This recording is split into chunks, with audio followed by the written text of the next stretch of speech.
എന്നുള്ളത് നമുക്കെല്ലാവർക്കും അഭിമാനിക്കാവുന്ന, സന്തോഷിക്കാവുന്ന, ദൈവത്തിന് നന്ദി പറയാവുന്ന ഒരു വലിയ സവിശേഷതയാണ്. പലപ്പോഴുമൊക്കെ ആളുകൾ ഉത്തരവാദിത്തങ്ങൾ ഏറ്റെടുക്കാനായിട്ട് മടിക്കുന്നൊരവസരത്തിൽ മുന്നോട്ട് വരുവാനൊക്കെ ആയിട്ട് ഒത്തിരിയേറെ സന്മനസ് കാണിച്ചിട്ടുണ്ട് എന്നുള്ളത് നമുക്കൊക്കെ സന്തോഷം നൽകുന്നതാണ്. നമ്മൾ വീഡിയോയിലൊക്കെ ഒത്തിരിയേറെ കാര്യങ്ങൾ പറഞ്ഞതുകൊണ്ട് കൂടുതൽ ജോസിനെ കുറിച്ച് പറയുന്നില്ല. നല്ല ഒരു കുടുംബജീവിതം നയിക്കുവാനായിട്ട് ദൈവം അനുഗ്രഹിച്ചു. തീർച്ചയായിട്ടും 50 വർഷങ്ങൾ ദൈവാനുഗ്രഹത്തിൻ്റെ വർഷങ്ങളാണ്. ദൈവം കൂടെ ഉണ്ടായിരുന്നു, നയിച്ചു, ദൈവത്തോടൊപ്പം ചേർന്ന് പ്രവർത്തിച്ചു എന്നുള്ളത് കൊണ്ടാണ് ഒരു ജീവിതം വിജയകരമായിട്ട് മാറുന്നത്. ഇപ്പോൾ കൂടുതൽ ആയുസ്സും ആരോഗ്യവും ദൈവത്തിൻ്റെ എല്ലാ കൃപാവരങ്ങളും നിറയട്ടെ എന്ന് പ്രാർത്ഥിക്കാം. കാരണം ഇനിയുള്ള വർഷങ്ങൾ മക്കളുടെ ജീവിതത്തിൻ്റെ വളർച്ച, അവരുടെ കുടുംബ ജീവിതത്തെ അല്ലെങ്കിൽ ജീവിതാന്തസ് തിരഞ്ഞെടുക്കുന്നതിനൊക്കെ ഒത്തിരിയേറെ തീരുമാനങ്ങൾ എടുക്കേണ്ടത്, അതിന് സഹായിക്കേണ്ട ഒരു ജീവിതമാണ് മുന്നോട്ടുള്ളത്. അവിടെയെല്ലാം ദൈവത്തിൻ്റെ പരിശുദ്ധാത്മാവ് ജോസിനെ നയിക്കട്ടെ എന്ന് ആത്മാർത്ഥമായിട്ട് പ്രാർത്ഥിക്കുന്നു. ഞങ്ങളുടെ രണ്ടച്ഛന്മാരുടെ പേരിൽ എല്ലാ ആശംസകളും പ്രാർത്ഥനകളും ദൈവാനുഗ്രഹങ്ങളും നേരുന്നു. നമുക്ക് ഈ സന്തോഷത്തിൽ കൂടുതലായിരിക്കാം. ദൈവസമൃദ്ധമായിട്ട് അനുഗ്രഹിക്കട്ടെ.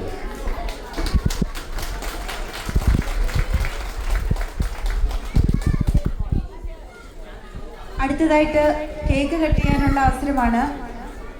ഈ ഒരു അവസരത്തിൽ എല്ലാവരോടും ഒരു നിമിഷം എഴുന്നേറ്റ് നിൽക്കാനായിട്ട് ഞാൻ ആവശ്യപ്പെടുകയാണ്. വളരെ താഴ്മയോടെ തന്നെ ഒരു നിമിഷം എഴുന്നേറ്റ് നിൽക്കാൻ ഞാൻ ആവശ്യപ്പെടുന്നു.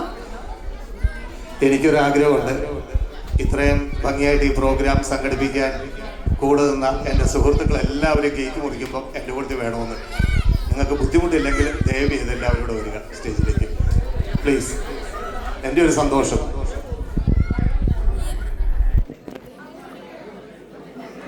ഇതിനുവേണ്ടി സഹകരിച്ച് എല്ലാവരും ആരൊക്കെയാണെന്ന് എനിക്കറിയത്തില്ല, സെൽഫായിട്ട് വരാം പ്ലീസ്.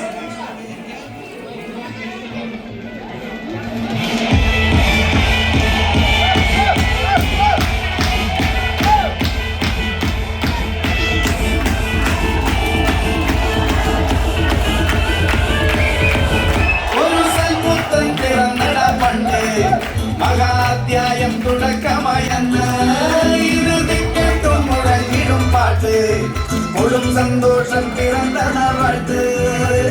സ്നേഹം വന്നാൽ മധുരത്തെ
சந்தோஷம் பிறந்த